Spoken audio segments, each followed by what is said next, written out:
We ain't finna play games.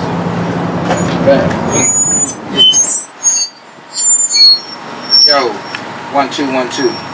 Try to stay clear. Y'all can hear me right there. Yo. Yo. Can y'all hear me right there? I'm cool? Yeah. Alright.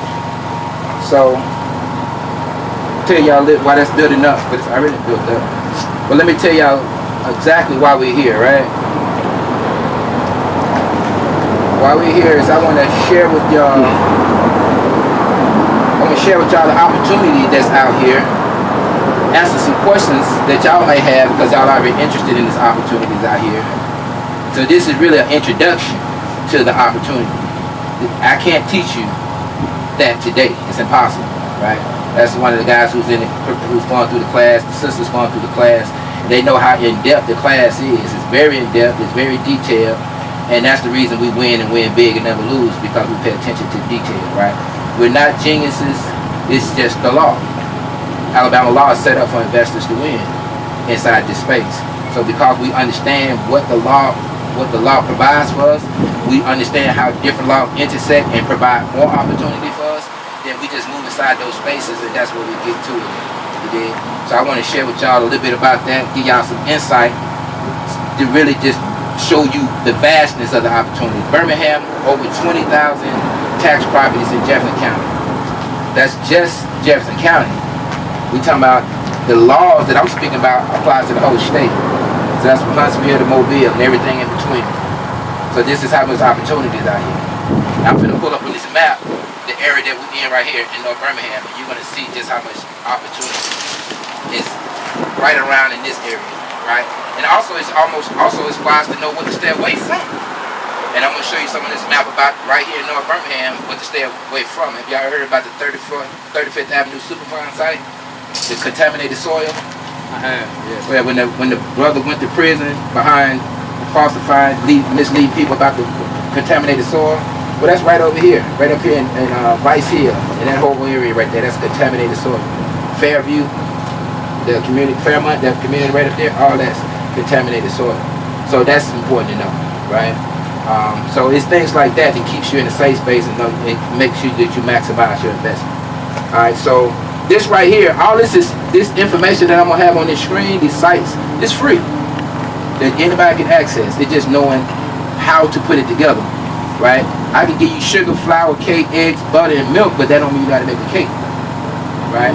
So what I do is show you how to make the cake. The ingredients is already there. You're gonna go from the city of Birmingham GIS map. This map right here is a jewel. Now this is one of the things that Birmingham City got right. They got a lot of information that we utilize out of this map. The GIS stands for Geographical Information System. So they have compiled all this different information about the city of Birmingham, and they put it inside this online map, and you can just access it. So what I'm about to do is show y'all how to utilize this map. So right here you see opportunity zones. You hear people talking about opportunity zones and QOFs with the Trump administration passing this new legislation, gives tax breaks.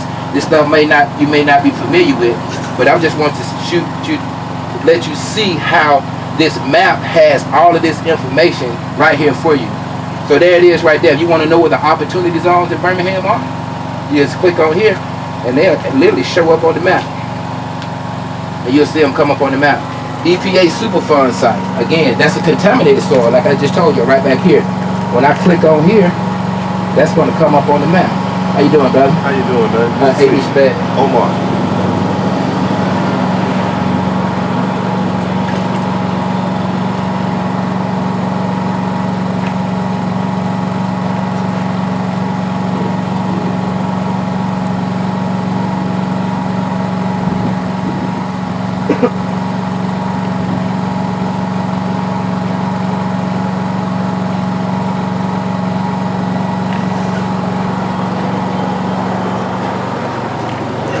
Come on, baby.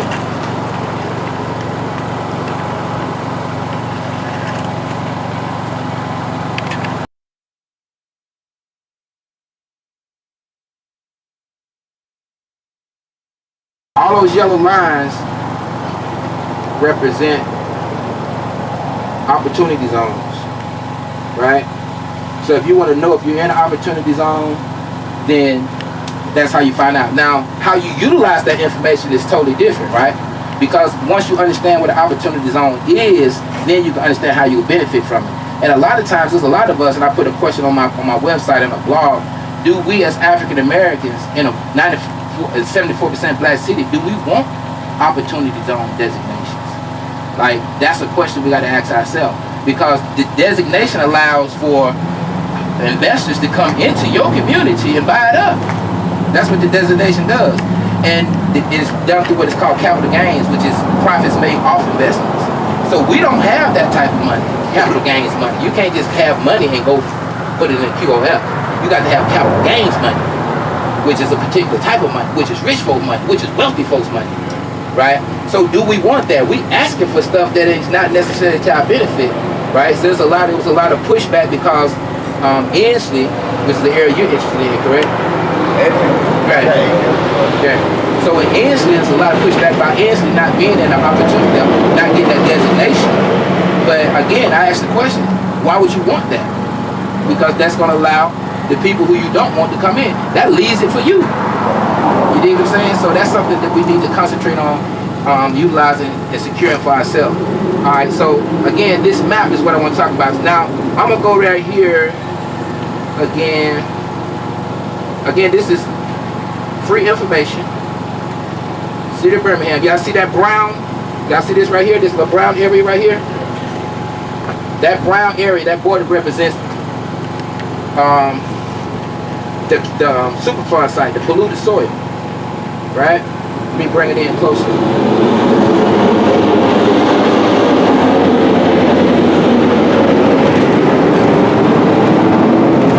Y'all pardon my way of moving kind of slow because I'm on my little thing right there. But we're gonna get to it.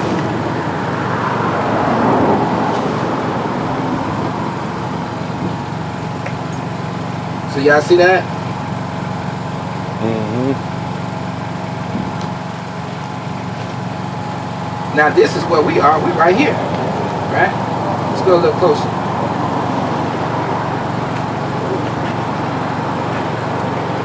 I escaped.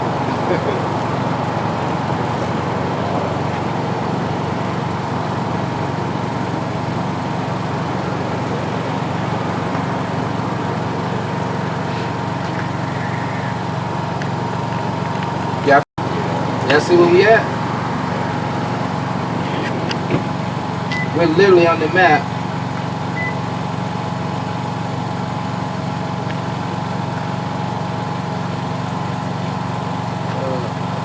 Get my bearings. Alright, this is hold up.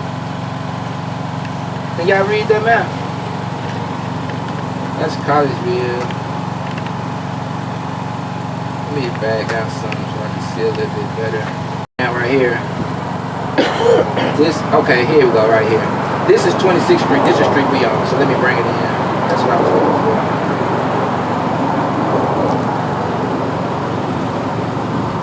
Alright, cool. There we go.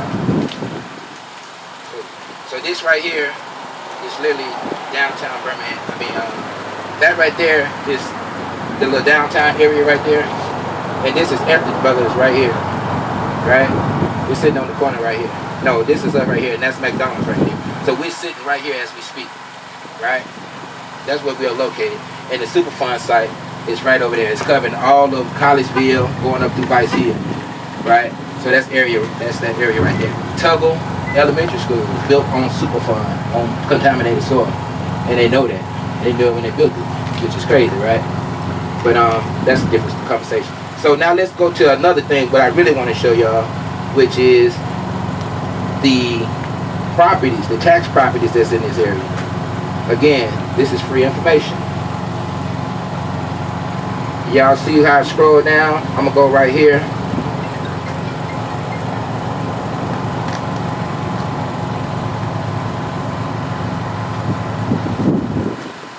My computer all over the place.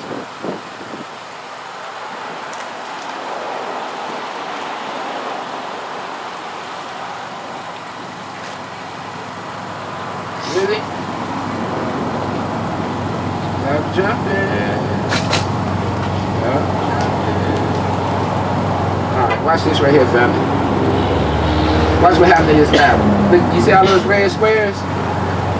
That's just in this area right here. All those attached delinquent properties. That's all through this community right here. Right? And people don't even know. All these empty houses around here, you can acquire these properties. Right? That's the type of opportunity that's out here waiting on us.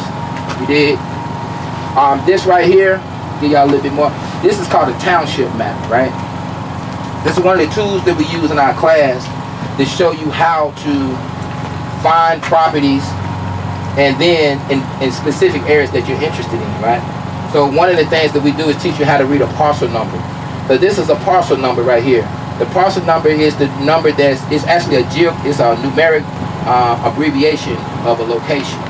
So this 22 represents, on this map, it represents this whole area, which is a township. So that first number, 22, represents the township. The second number, 00, it has no value, it's just a placeholder, right? This third number, which is 17, inside of this township is 36 sections. So if you look on here really close, y'all can see, the numbers inside of there. It starts from 1, 2, 3, 4, 5, 6. It goes down 7, 8, 9, 10, 11, 12. It snakes all the way down to 36. And it's each one of those sections, each one of those areas, which we call sections, right here. Those little squares inside of there, those are called sections. And each one of those is 16 miles by 16 miles. So that's a lot to take. Right? Now, and each one of those sections, if you break that section up into 4 parts, like right here, 1, 2, 3, 4.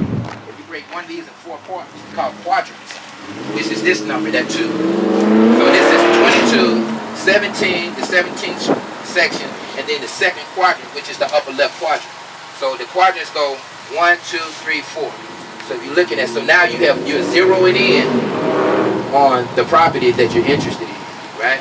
And then from there, the next number that's on there, 12, represents the block that the property is on, and then, which is not on this map.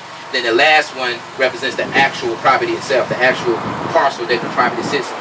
So you see how by looking at this map, we're able to find a property and also create a parcel, right? So one of the exercises that we do in order to, if I'm interested in, for instance, if I'm interested in, let's say I'm interested in Druid Hills.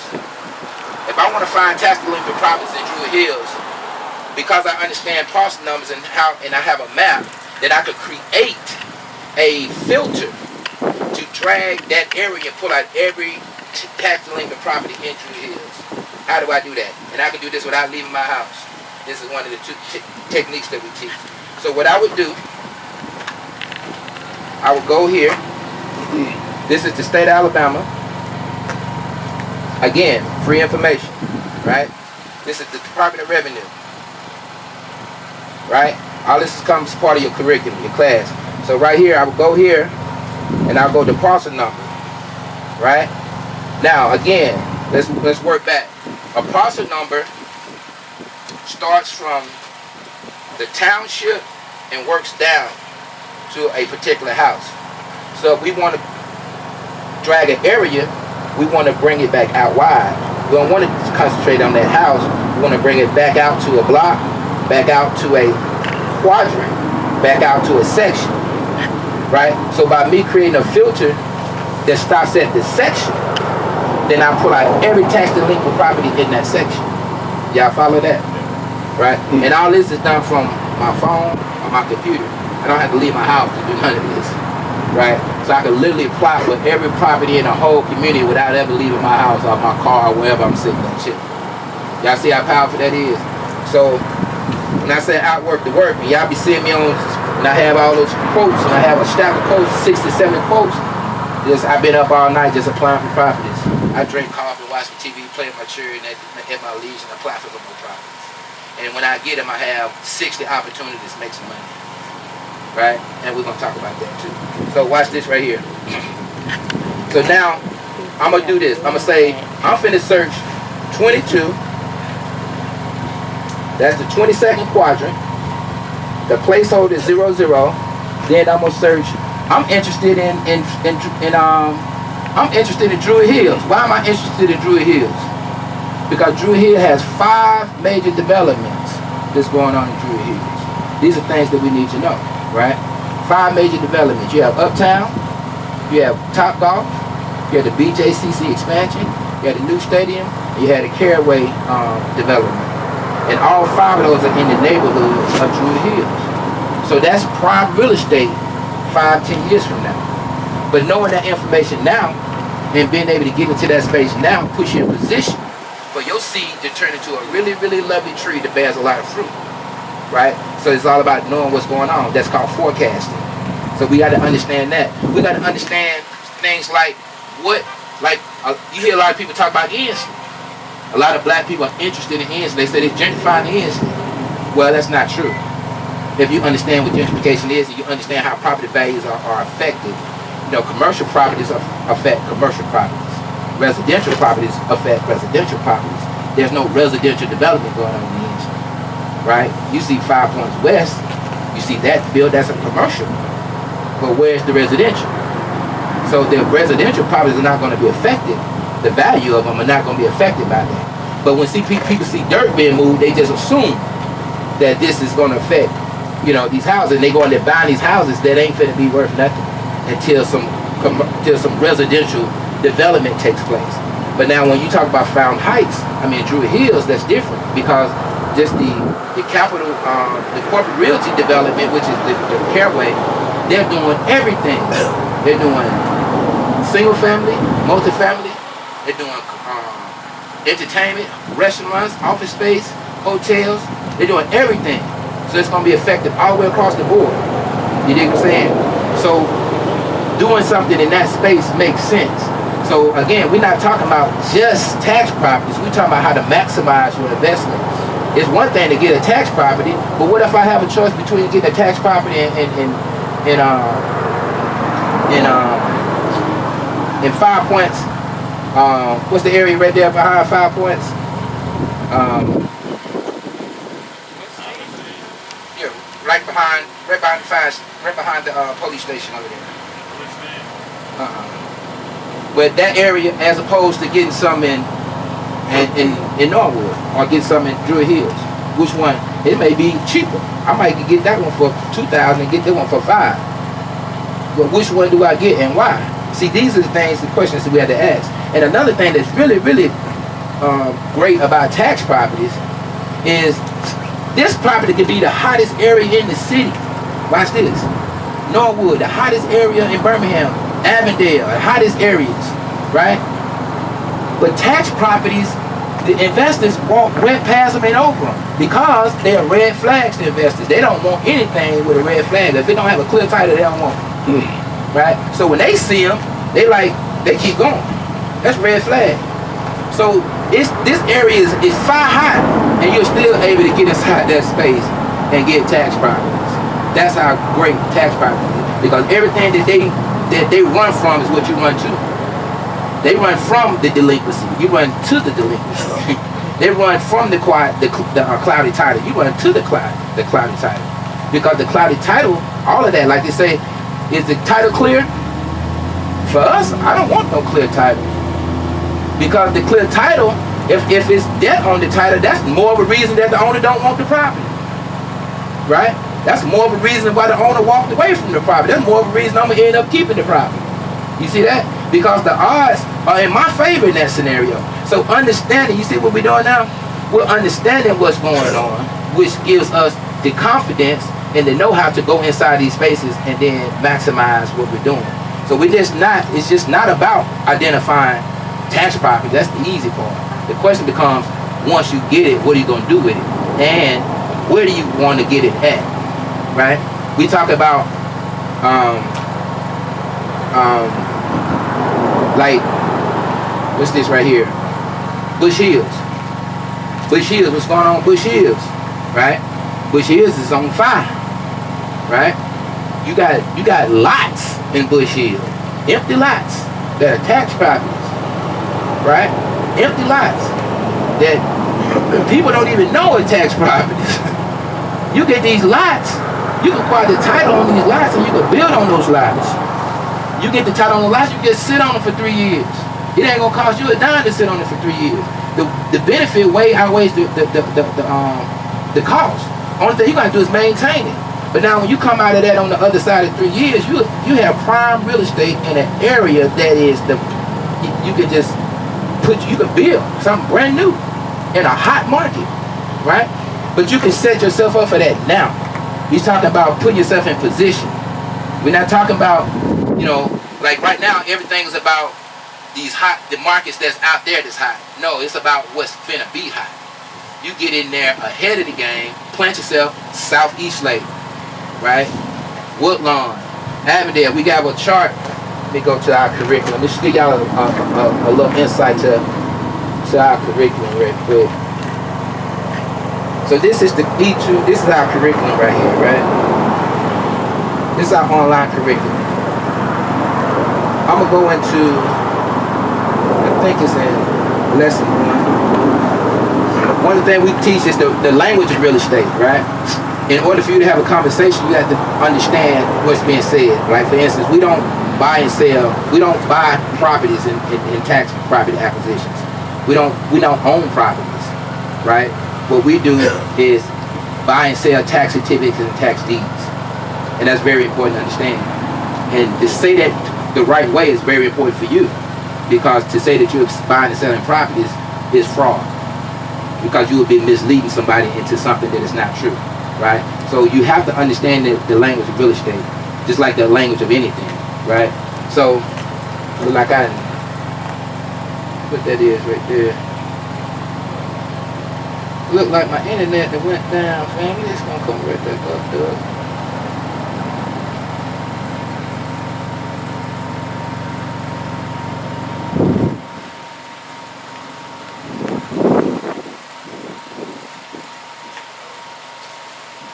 I want to show y'all as soon as she bounced back.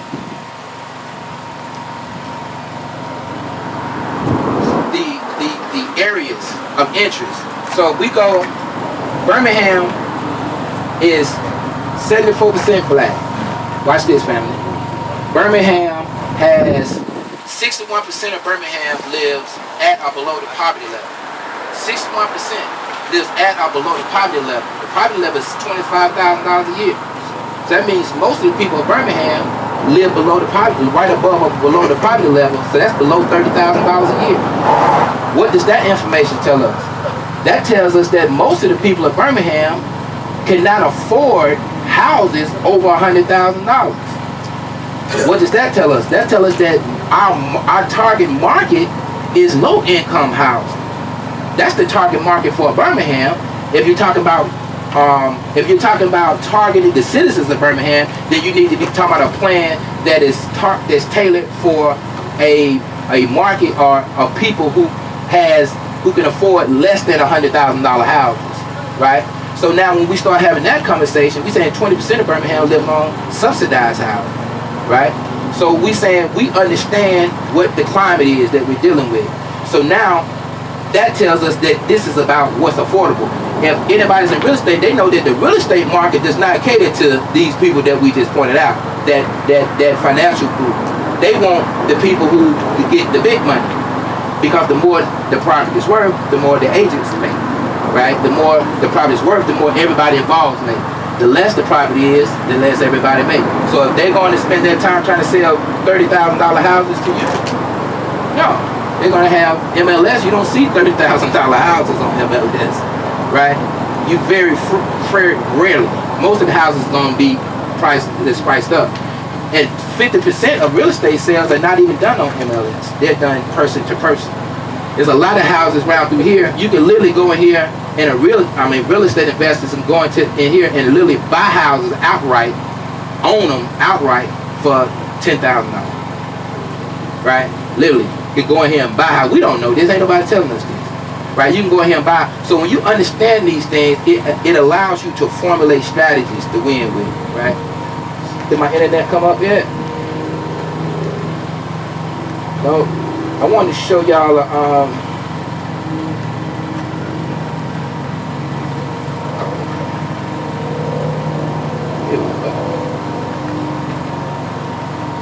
areas of interest. Y'all hear the term gentrification a lot, right? What does that actually mean? Gentrification literally means displacement. That's what it means, displacement. It means to move out those who are already there, right? Now, gentrification happens when property values increase, cost of living increase, and the people who are there no longer able to afford to be there. So they have to relocate. That's what gentrification is, right? And it's very intentional the way that it's done. It's not accidental. It's intentional, right? It's done through a system of divestment and then investment. First they divest, which means because they own 93% of the wealth belongs to them, they take all their wealth and their money and their investment, they take, fuck you niggas, right? And they move their money somewhere else. They move it out and build a whole new reality somewhere. We call them suburbs, right? And then once they build that up and they sell it all off, then they leave and come back. Well, this and drop down and they buy it back up. They start the process again, right? And then every time they do that in those 20-year cycles, you're talking about billions of dollars being made, right? So it's very intentional. So we have to understand what's going on in order to put up defense, in order to protect ourselves, protect our spaces, to buy up our spaces. Like we've been sitting on the sideline allowing them to control everything for too long, right? So when we understand that, get here, back to this.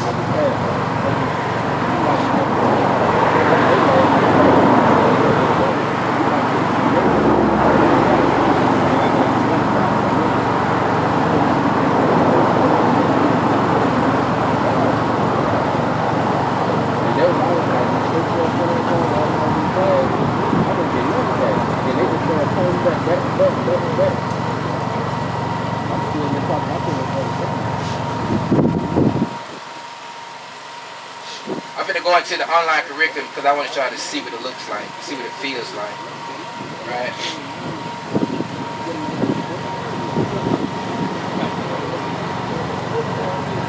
Y'all okay, family? I'm gonna open up the floor for some questions in a second once I get past this last little part right here. I know y'all got some questions. And any question you ask is okay.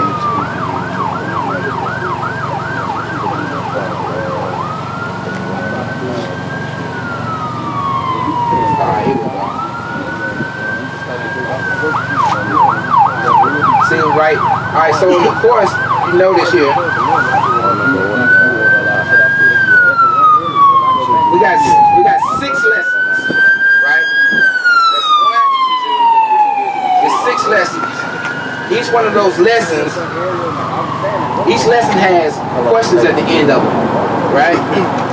And at the end of each lesson, when you answer, you can't move on to the next lesson until you know the answer to those questions. Because the curriculum is set up, is laid out as a building block. You got to learn the language before you can even have a conversation about it, right? So you got to know what a CS number is, what a parcel number is. You got to know what a commercial revitalization district is, what an urban renewal district is. You got to know all these things, what a Superfund site is, what a, you know, all these things. You got to know these things in order for you to have a conversation about them, right? So that's how this is set up. So this is the curriculum. I want to take you out to this particular slide.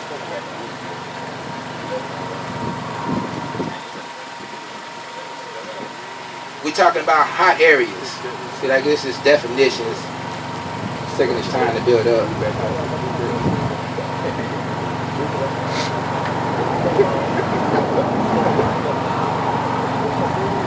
What is an investor? What is an owner?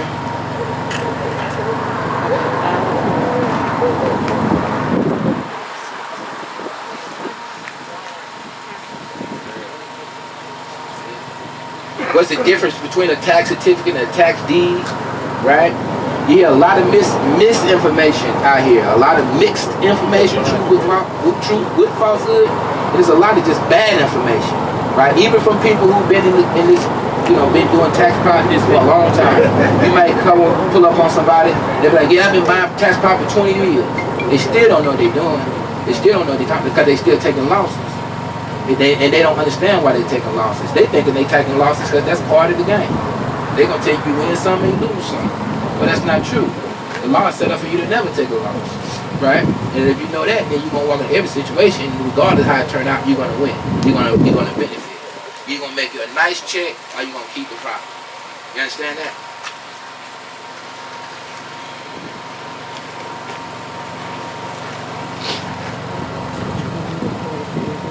Alright, so that's the summary. And then you see right here, quiz. They're still building out. But right here you got questions. Right?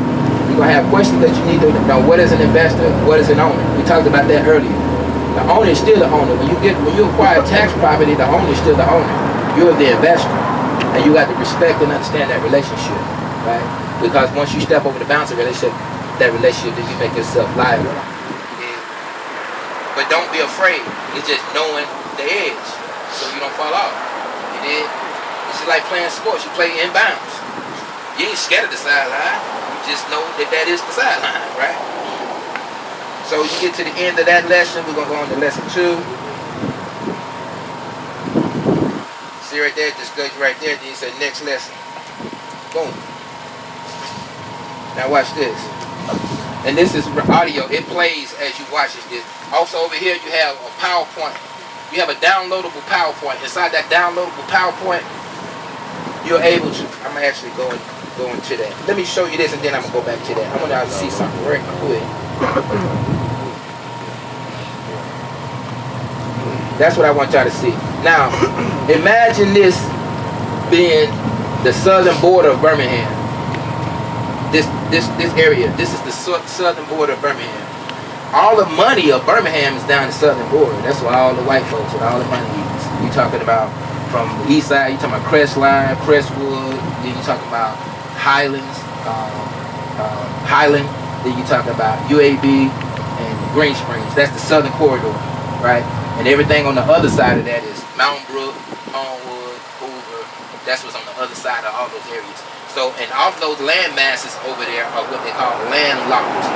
That means they can't grow. That means they're boarded off by other municipalities. So they can't grow, they can't expand. So what do they do when they can't expand? They got to find somewhere to push into. And where they're pushing into? The southern border of Birmingham. So all of those municipalities that's on the other side of Birmingham, on the southern corridor, they're expanding their territory by pushing in. You see that? And that goes from the southern corridor of Birmingham, downtown, back to the other southern corridor. So this map represents all of those areas. If you look right here on this, you start with Southeast Lake. If you go to Southeast Lake right now, Southeast Lake on fire, they buying it up. Right? They buying everything over there up and rehab. Woodlawn, y'all already know what's going on with Woodlawn. Right? They buying it up. They got these are flags. Church of the Highland, Ed Foundation in your schools, Goodrich Foundation in your schools.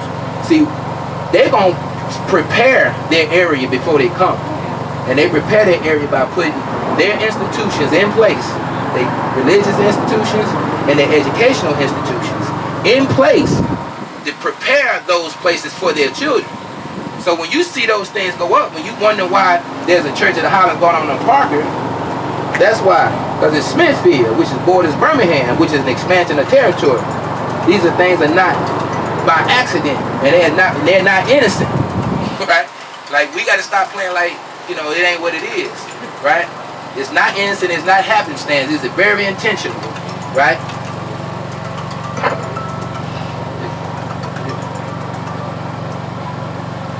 Yeah, it's very intentional. So we see Southeast Lake, Woodlawn, Avondale. Y'all know what's going on in Avondale, right?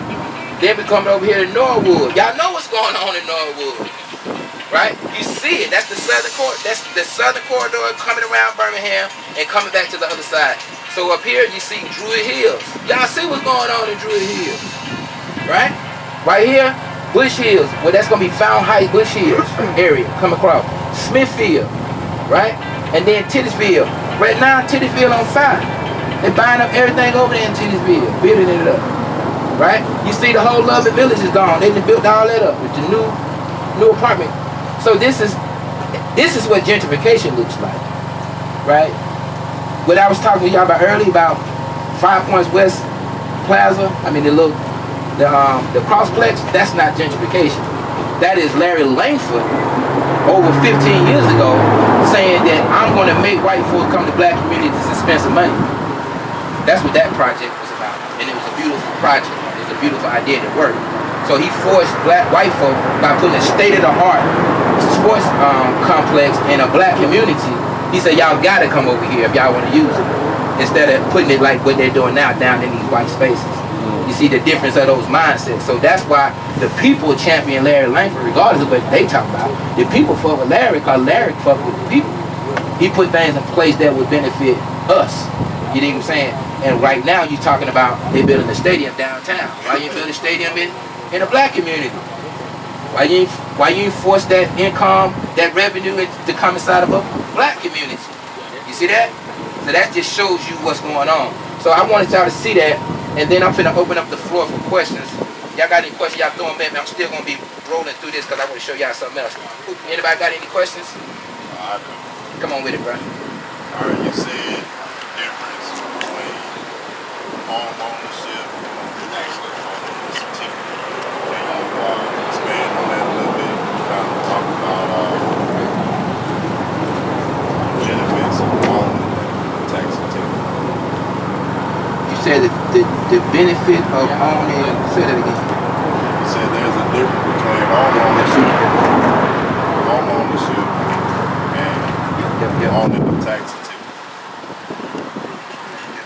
Yeah. Because I want everybody to hear your question. What's the benefits of, the difference between home ownership and owning the tax certificate? Okay, what's Can the you difference expand between home ownership and owning the tax certificate? What's so- the benefits of owning that tax certificate? And what's the benefit of owning the tax certificate?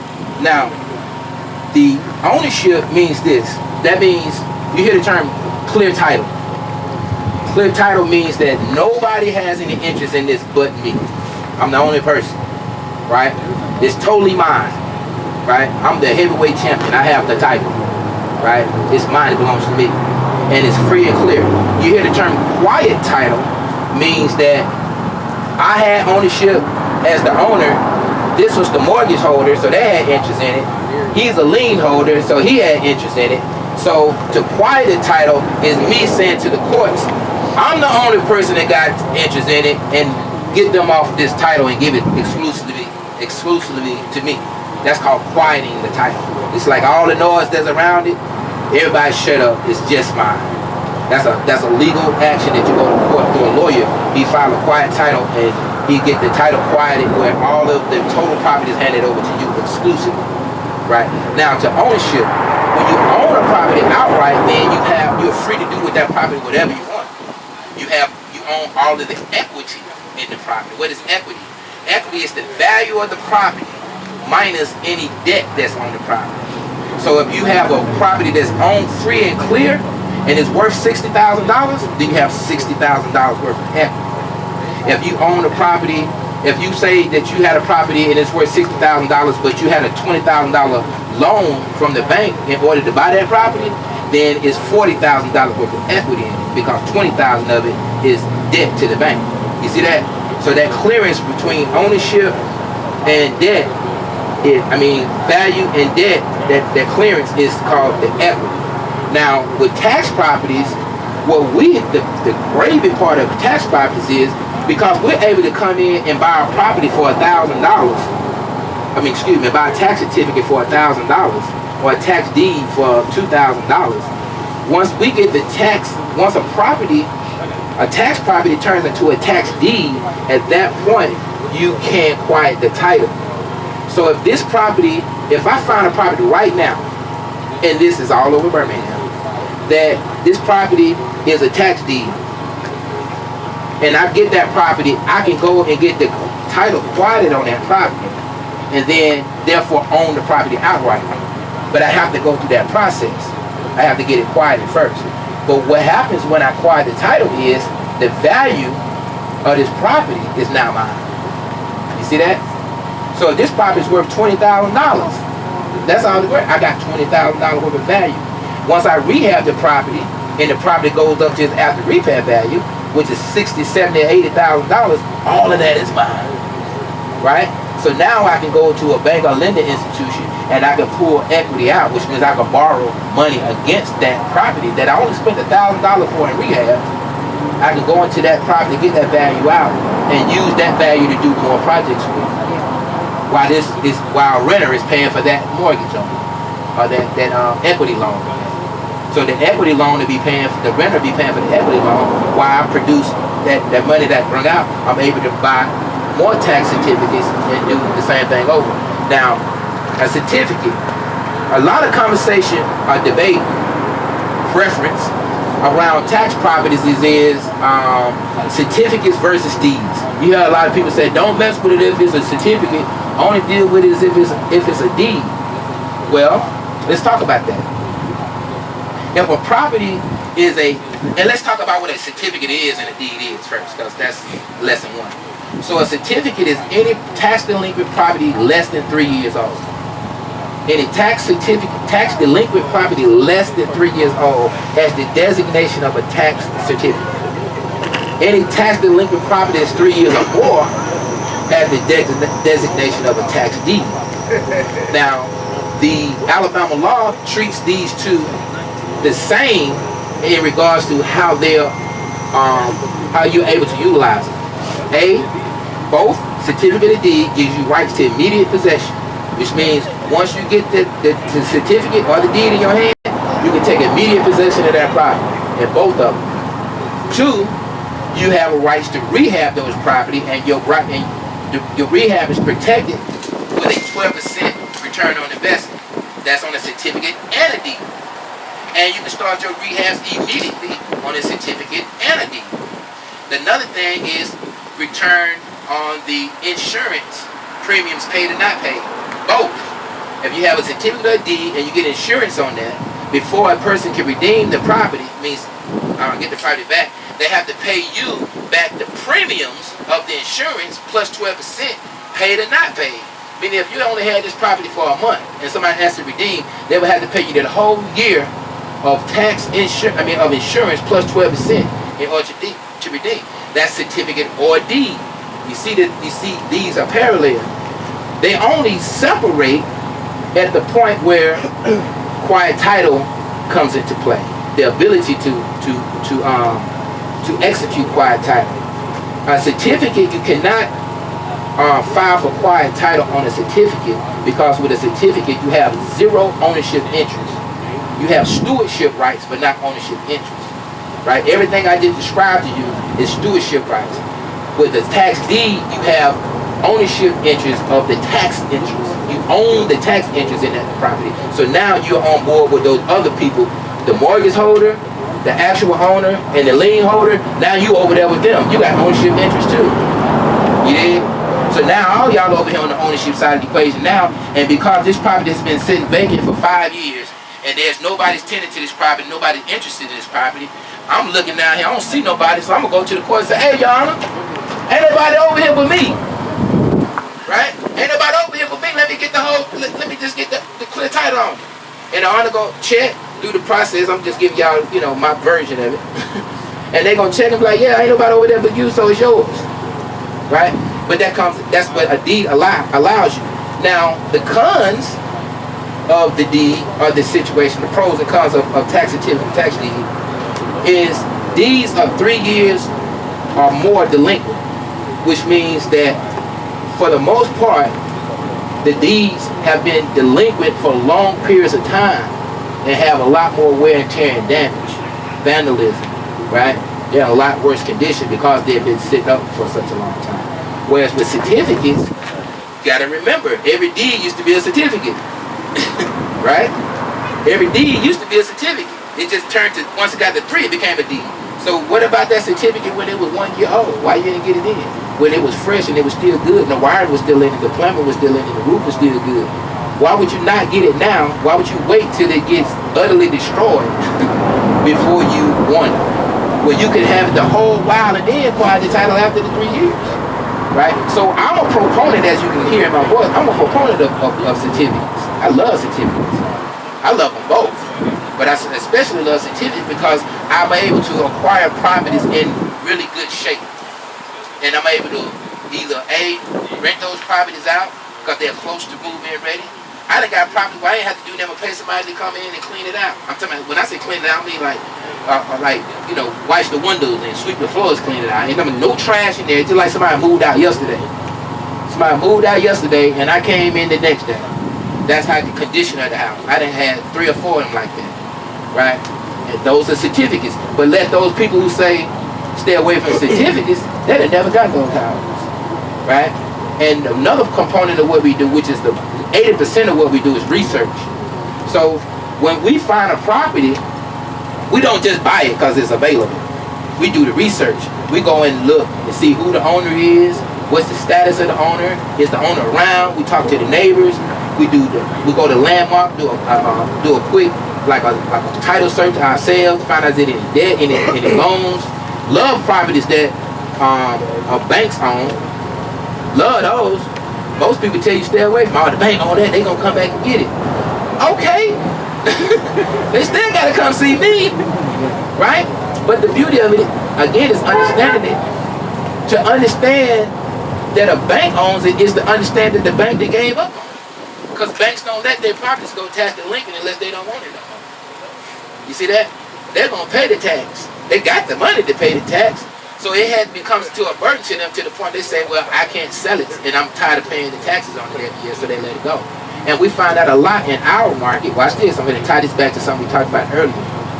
We find out a lot in our communities because guess what? Investors don't want to buy that over here. So if somebody foreclosed on a house in North Birmingham, the bank is not going to be able to sell that house to an investor because investors don't want no property in North Birmingham. You see that? So what's going to happen with that property, the bank going to pay the insurance on it a couple of years, and they're going to foreclose, they're going to put it out there, nobody's going to buy it, then they're going to stop paying the tax, then I'm going to come get it. Right? And then that's a property for us. You see how that works? Did I answer the question? I be going on. Alright, question. Anybody else? Give me something. Sure, y'all got some questions. I was watching something on YouTube and a guy was talking on tax certificates as well, and he was saying that when it used to be at 6% in Alabama, he wouldn't pay his taxes. He would go and get like a loan, like you were saying, if he needed a business credit or something. But once it went to 12%, he's someone come and pay my taxes now because you all have gone up. So he was looking at it as a business perspective, you know, versus someone that just can't afford to pay their taxes. Dig it. You had a question? So I know with your courses and everything, you'll go over how you'll end up going to the bank and seeing about getting, I guess, a loan for it, so you can use it to flip that property and then also invest in other properties that way. No. So our scope is tax properties, right? And what you just spoke to, that's flipping properties and tax properties is totally different, right? Totally different game. Both of them are real estate, but these are two totally different avenues. So, for instance, you can't get a loan on a tax property because, again, you don't own it, right? Sorry, to make it better.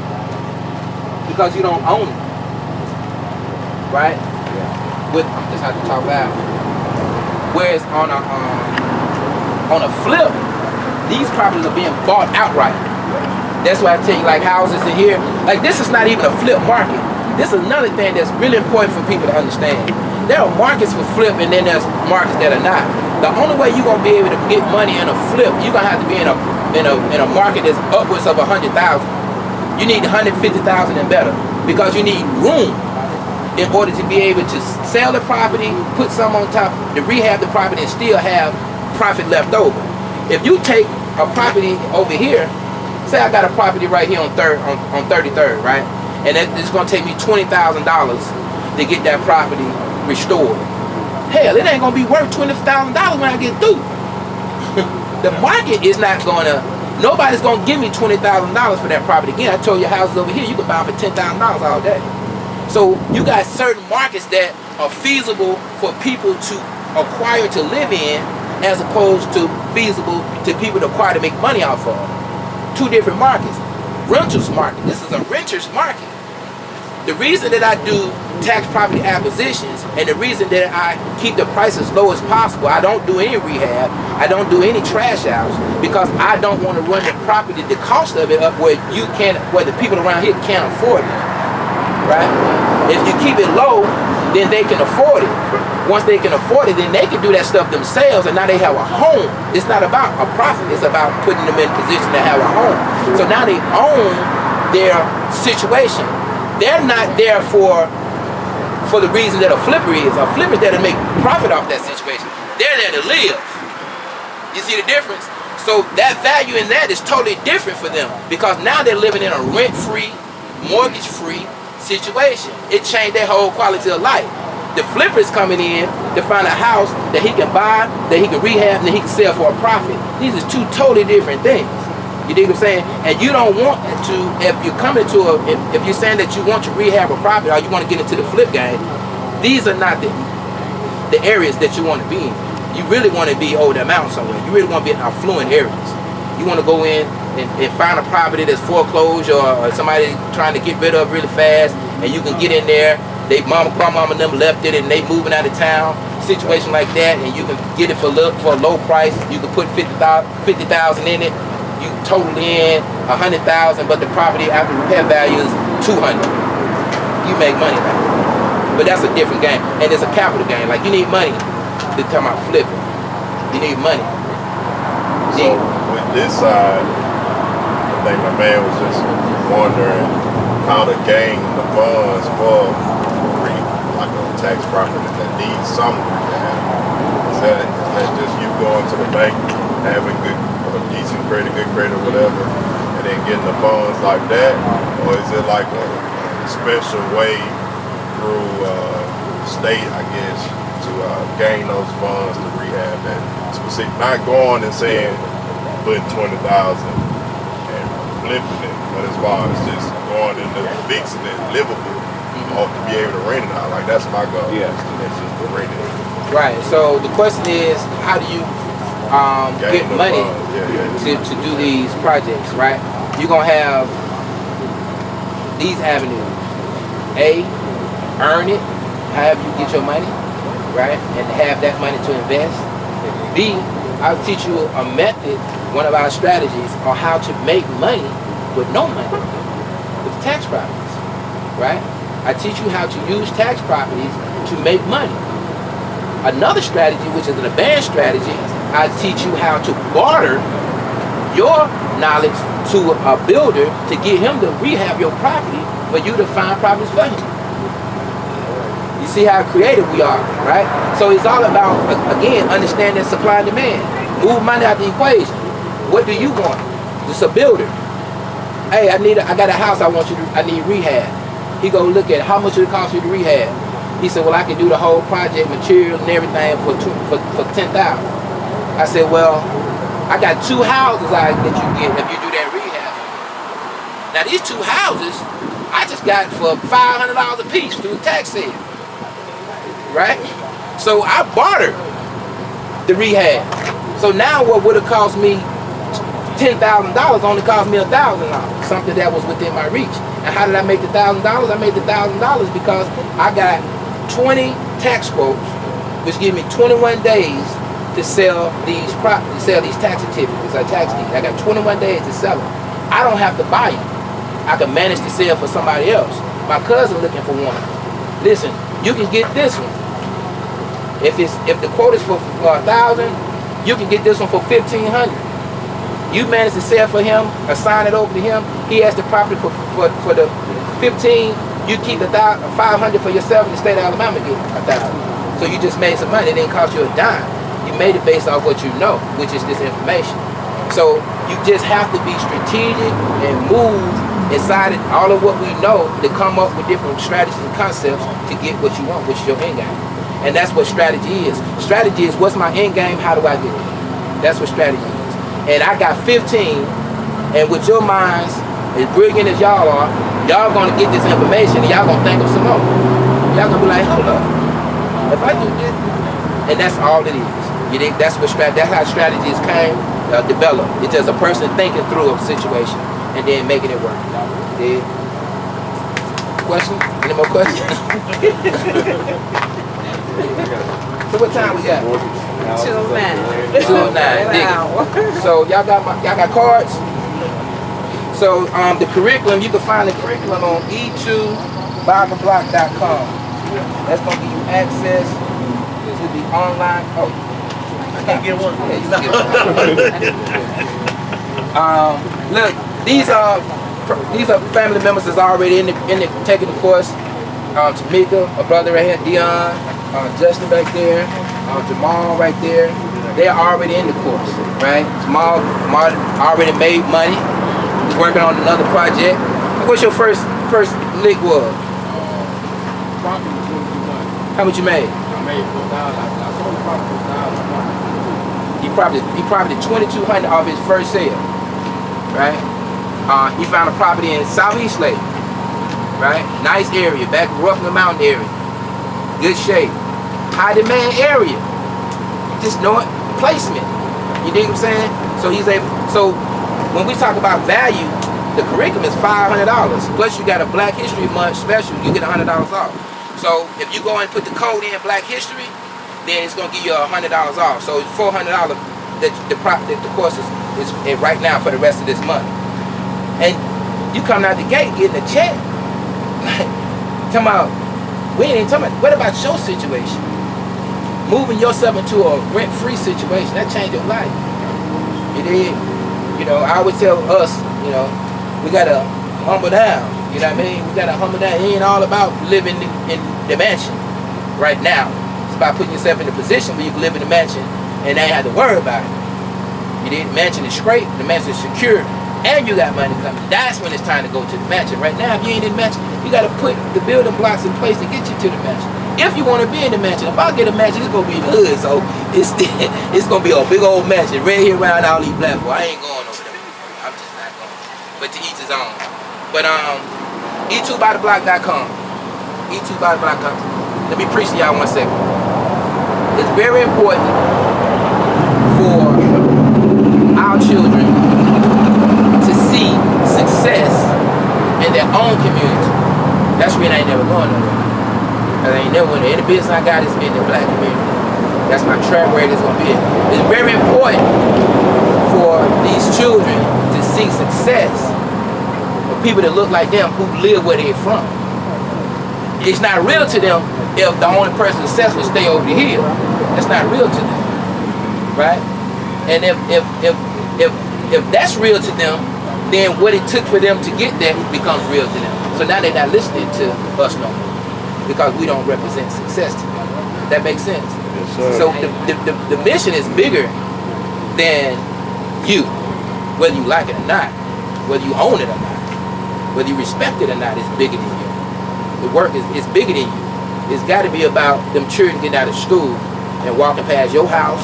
It's in a nice, well-kept, groomed house, knowing that you are a man who works and takes care of his family in his community, or you're a business owner in the community that they're from, to get them something to inspire and feel good about. That's part of the mission as well. Yeah. So getting that rent-free, mortgage-free life, it allows your quality of life to increase. It allows more money to be in your household, the upkeep of your house, for you to put it together and make it nice. Keep your yard nice, keep your community nice, build up that value. Right now, your value of your community is going on. You ain't got to go find no valuable community. You got one. You dig that? So that's the big picture. That's buy back the block. We want to buy the blocks that we live on, and we want to grow these communities up and make them a place that, you know, the envy of those people want to come to our community. We got to get that type of thing going. Y'all cool with that? Yes. And I appreciate y'all coming out. Can we get a group picture? So the Queen want to give us a group picture. We're going to get on the other side of this.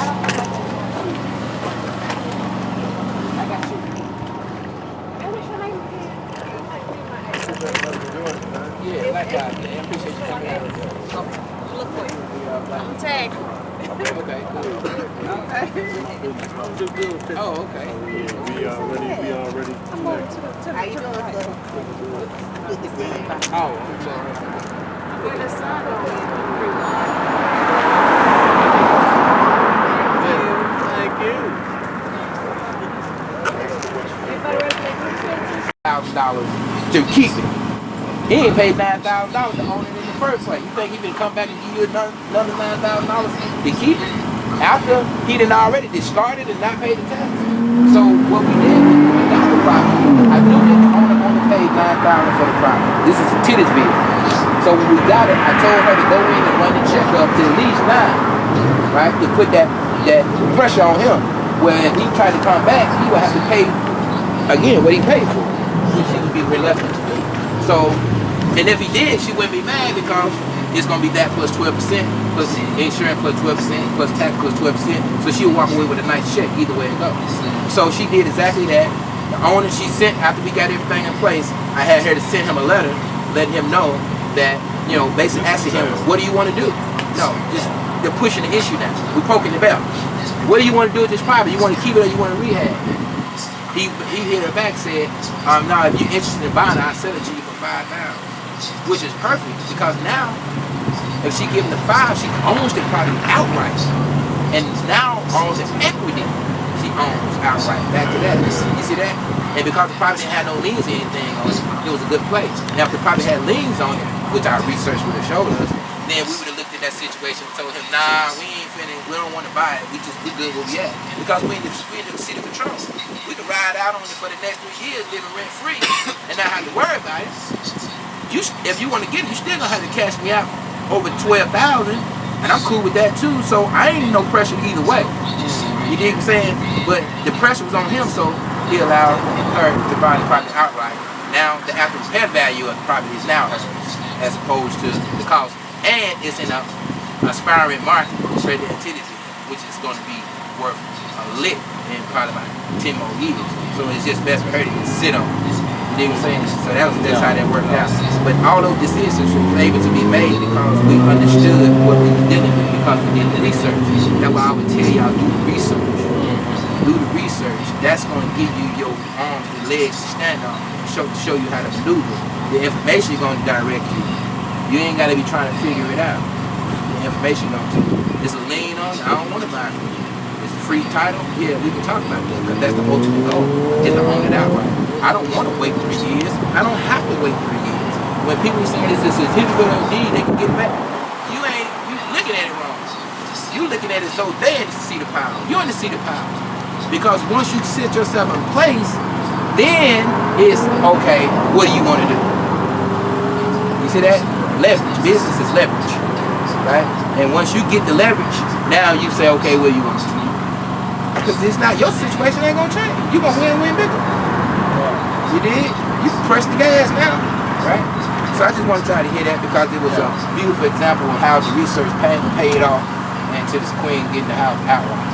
Now, when you say and the mastermind that he spent, is that she invested 9 in maybe fixing the house? Yeah, and the with the preservation insurance, right. with the Yeah, the clean out, trash out, changing the locks, changing the doors. She had some floor work she had to do, some electrical work she had to do.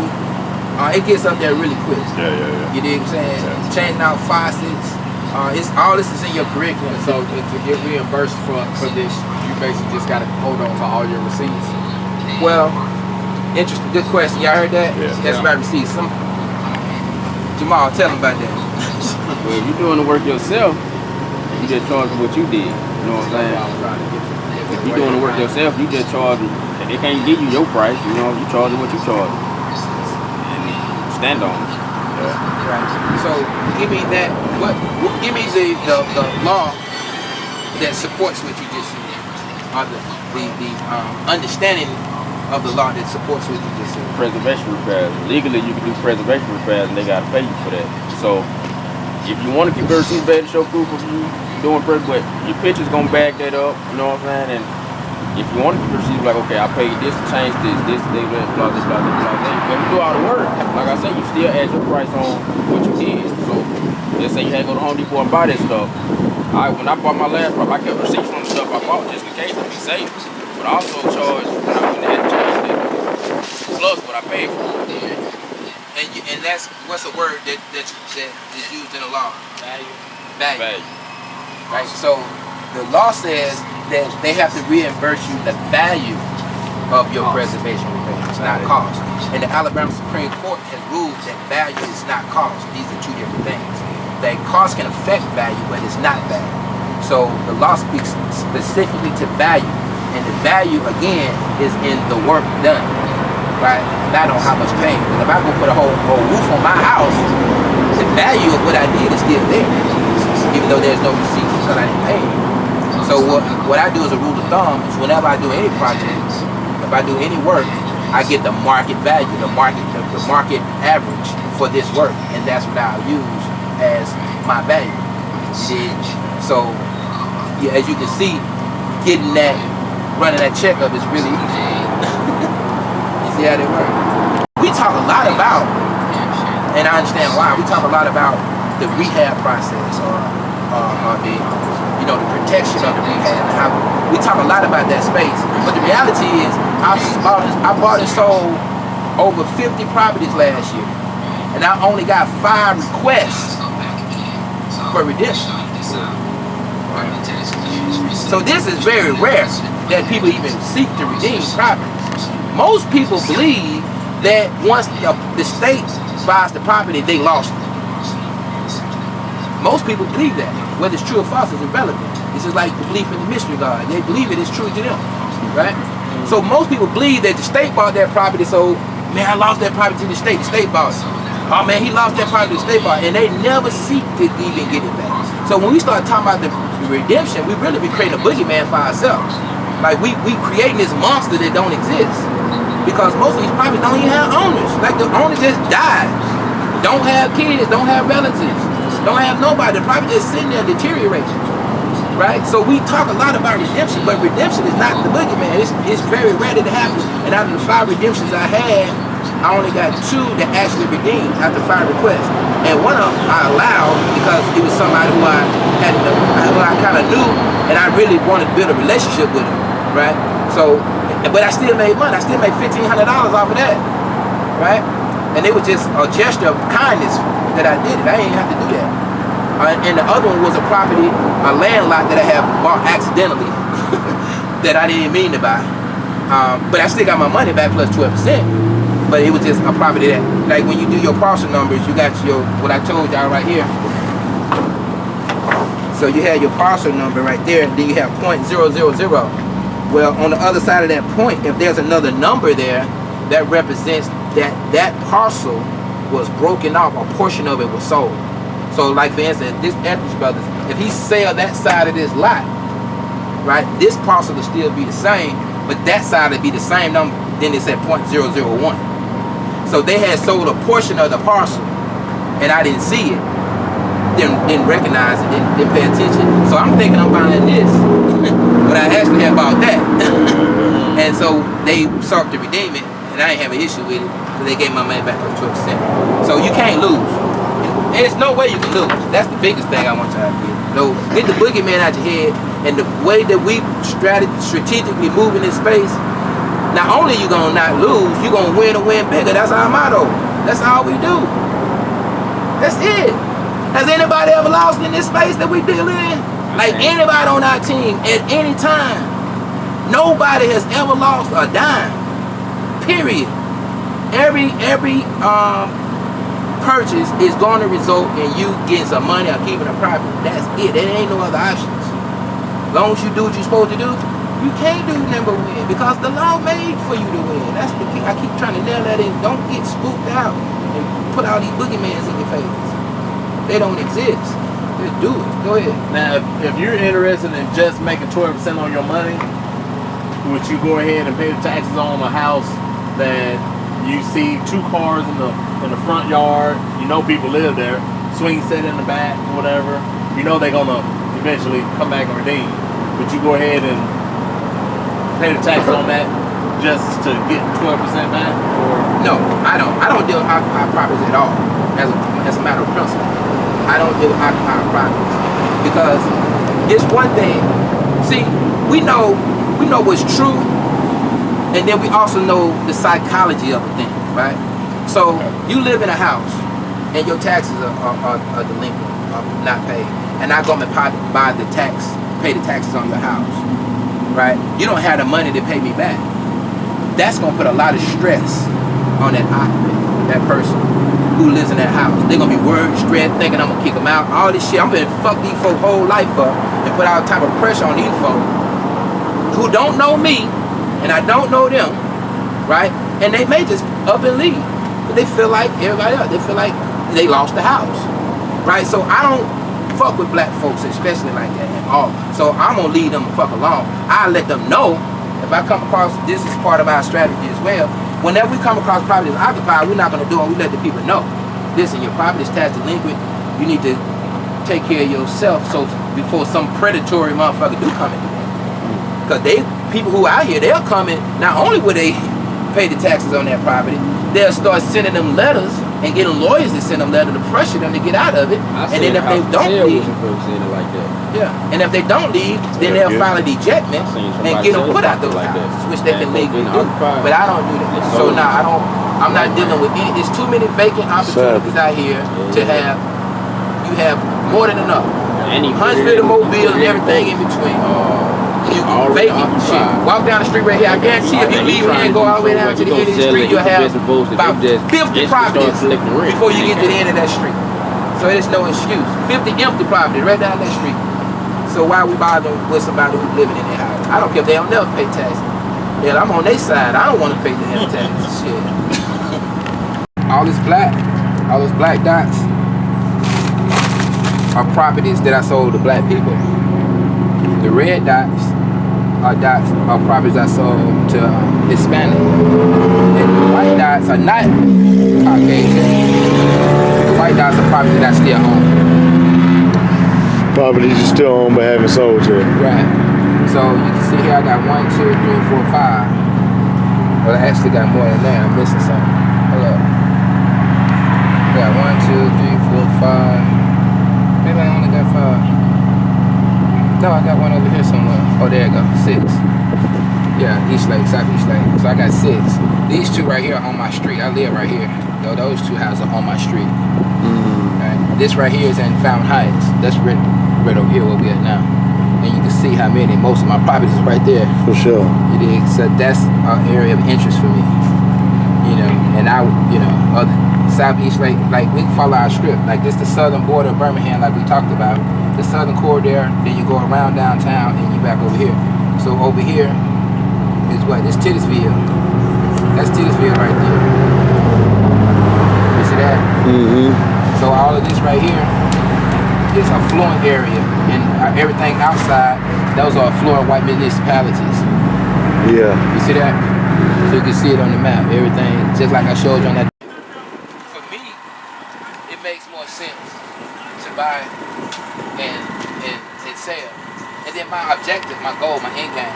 Like everybody has an end game, which is part of our career. What that is, lesson 2 or lesson 1. When we talk about end game. Everybody has their own end game.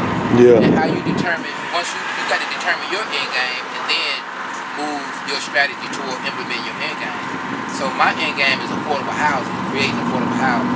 Right? My end game is black people owning the houses in the communities that we live in. That's my end game. So it's not about money for me. That's not my primary focus. My primary focus is making sure that these properties end up in the hands of people that look like me. You dig? So that's my main focus. So that's what I work toward. I make money in the process. And that's the beauty of it. So if my end game was money, then it'll look totally different. You know what I'm saying? Like everything was different. But I be trying to make sure that we get it. No doubt. Yeah. You know, we don't know who they are. We can't try to figure that out. But you know who you are. Look in the mirror. Have a conversation with yourself. You see right here. Can't see it, but that's it. Outwork the work. So this is not about something being given to you, and it's not about it being easy.